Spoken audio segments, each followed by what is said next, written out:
ओम श्री विष्णवे नमः। आषाढ़ मास के शुक्ल पक्ष की एकादशी को देवशयनी एकादशी कहा जाता है। देवशयनी एकादशी के दिन से ही चातुर्मास प्रारंभ हो जाता है, जिसमें भगवान विष्णु 4 महीने के लिए योग निद्रा में चले जाते हैं। देवशयनी एकादशी के अगले 4 महीने तक किसी भी तरह के कोई शुभ मांगलिक कार्य नहीं किए जाते हैं। इसके बाद कार्तिक मास के देव उठनी एकादशी के दिन भगवान विष्णु योग निद्रा से जागते हैं, जिसके बाद 4 महीनों तक रुके हुए सभी शुभ मांगलिक कार्य फिर से संपन्न किए जाते हैं। आइए जानते हैं आषाढ़ मास के शुक्ल पक्ष की देवशयनी एकादशी की तिथि और शुभ मुहूर्त के बारे में। साल 2022 में देवशयनी एकादशी है 10 जुलाई रविवार को, और इसी दिन व्रत रखा जाएगा। एक दिन पहले यानी कि 9 जुलाई शनिवार को दशमी तिथि के नियमों का पालन किया जाएगा। 10 जुलाई को व्रत रखकर 11 जुलाई को शुभ मुहूर्त में एकादशी का व्रत खोला जाएगा।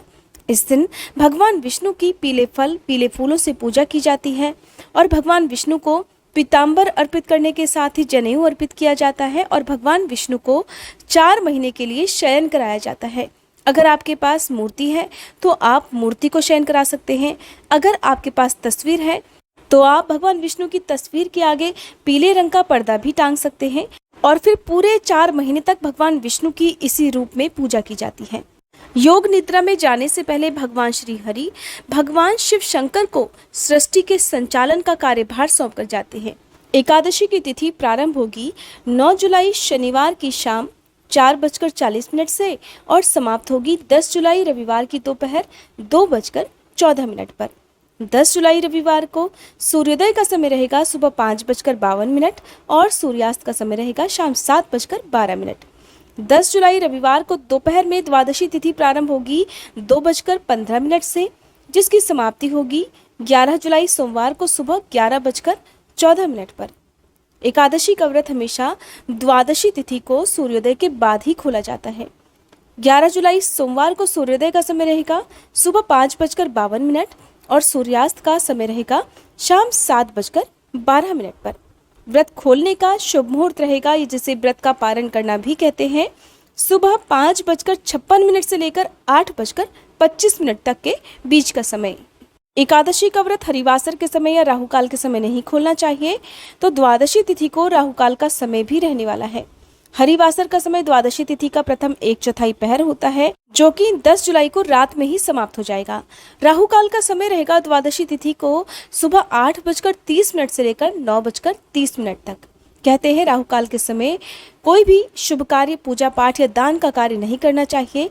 इस समय की गई पूजा पाठ या किया गया दान कभी भी फलदायी नहीं होता है। ऐसी मान्यता है कि इस समय किए गए दान का फल या की गई पूजा का फल राहु और केतु ग्रह को चला जाता है, जिसका अशुभ प्रभाव फिर जीवन में देखने को मिलता है। तो आप जो भी स्नान दान करना है या पूजा पाठ करनी है वो द्वादशी तिथि को सुबह 8:30 से पहले जरूर कर लीजिएगा। एकादशी का व्रत हमेशा शुभ मुहूर्त में खोलने के बाद ही व्रत का पारण संपन्न होता है और एकादशी का व्रत भी संपन्न माना जाता है। एकादशी व्रत में भगवान विष्णु को भोग में तुलसी दल अर्पित किए जाते हैं। पंचामृत का भोग लगाकर पीले फल और पीली मिठाइयों से भगवान का पूजन किया जाता है। इस दिन साथ में माँ लक्ष्मी जी की पूजा करने से घर में सुख समृद्धि आती है। भगवान विष्णु की पूजा करने से और एकादशी का उपवास रखने से जन्म जन्मांतर के पापों का नाश हो जाता है और अंत में मोक्ष की प्राप्ति होती है, यानी कि बार बार जीवन मरण के चक्कर में नहीं बदना पड़ता। अगर आप जानना चाहते हो सावन के महीने में पड़ने वाले सभी त्योहारों के बारे में या सावन के महीने में पड़ने वाले सोमवार व्रतों के बारे में, तो इसकी वीडियो भी हमारे चैनल पर अपलोडेड है। अगर आज की ये वीडियो आपको पसंद आई हो तो प्लीज़ वीडियो को लाइक करके कमेंट बॉक्स में विष्णु भगवान की जय लिखकर चैनल को जरूर सब्सक्राइब कीजिएगा।